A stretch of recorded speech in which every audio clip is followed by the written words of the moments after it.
Welcome fourth graders to your fourth video in our flipped classroom. You had a little bit of a break over the weekend and now it's time to dive back in. Today we are going to work on finding the area of polygons by using square units rather than the triangle units which we've used in the past, by decomposing shapes, which means taking apart shapes, finding the area of the smaller shapes in order to find the area of the larger image. And then we're also going to divide irregular polygons, just like our crazy cakes, into two equal halves that have the same area. So, before we begin that lesson, I want to make sure that you are aware of everything that's going on. So we're going to have a little bit of an awareness test today. So please just put your pencils down, your notebooks off to the side, and watch your screen. Let's begin the test. I'll make it a little bit larger so it's easier to see. There isn't any volume, but please follow these simple instructions. This is a test. Count the white team's passes. How many times the white team passes the ball?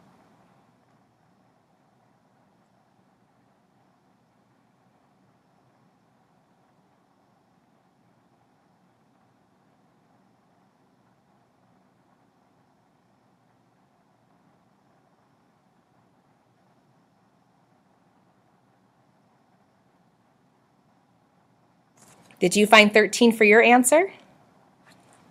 But did you see the black belt gorilla? Let's rewind and see if you can see him this time. This is the same video you just watched.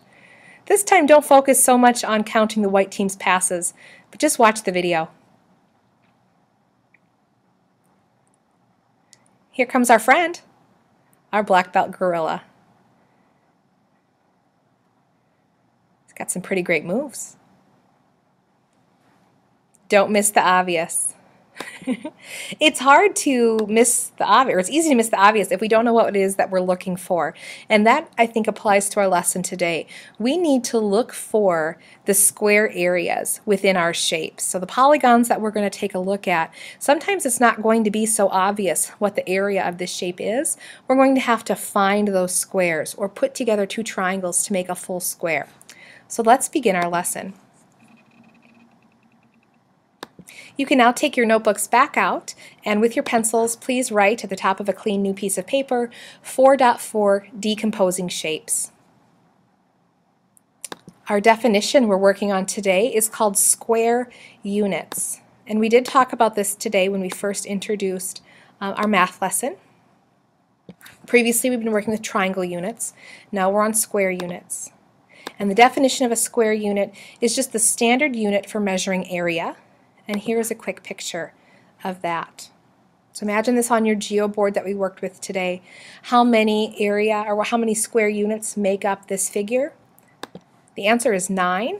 Then on the next picture you can see how it's divided into those individual square units. And every area, every square area is the same size. All right. For our practice lesson today, you are going to need your geoboard, which you should have brought home with you. I'm going to grab mine. This is your geoboard, and you should also have some rubber bands. You're only going to need a couple. And you can work with me during this process.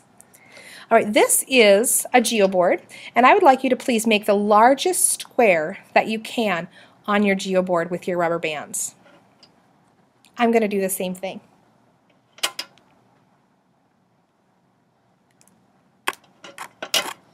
I'm going to use several rubber bands to do this so that I don't stretch or pop one of mine. Yours should look fairly similar. We want to find the area of this square. Can you tell me what our area is in square units of our geoboard? Remember that we want to take a look at each one of these individual squares. That's going to count as one unit. If I did that for all spots on my geoboard, I should find 4 squares per row, and 1, 2, 3, 4 squares up high. So 4 by 4, I know, is a 16. Did you get the same answer? Go ahead and remove your rubber bands.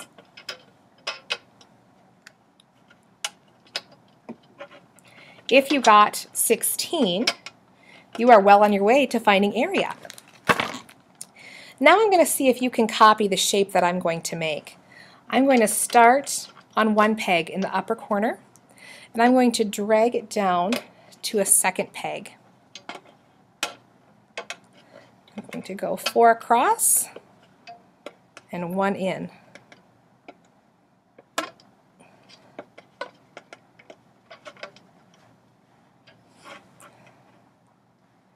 Let me turn it so it's a little bit easier to see. Can you make this figure on your geoboard? What is the name of this shape?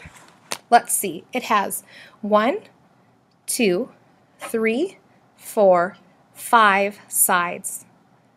The name of any 5-sided polygon is called a pentagon. All right, you practiced making halves today. You were finding the area when we were able to cut a figure in complete halves. So if I take a look at my pentagon in front of me, I'm going to highlight this particular area with this red square. Do you see how this part of the triangle is completely half? So right now I can see that I have 1, 2 and a half square area of units. If I look up here, this one gets a little bit more complicated because it's not quite in half. This is over half and this is under half. There is a way that I can use my rubber bands to measure to see about what the area is of this area. I'm going to take an additional rubber band and drop it over the top of that side of my figure. When I do that, I can see that this space here matches up and would fit this void down here. Let me grab a pencil to make it a little bit more clear. This skinny space here, if I flip that over, would completely fill this gap right here. So just like with our crazy cakes, if I took this piece and cut it and flipped it down here, it would make one full square. So now I have 1 full square, 2 full squares, 3 full squares, and a half. It's exactly this type of thinking that you're going to need to know for tomorrow.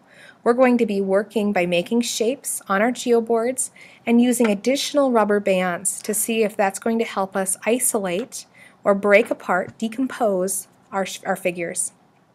If you would like to use your geoboards and your rubber bands to practice making some of these geometrical shapes and see if you can find the area, maybe a parent or brother or sister could help test you on this subject.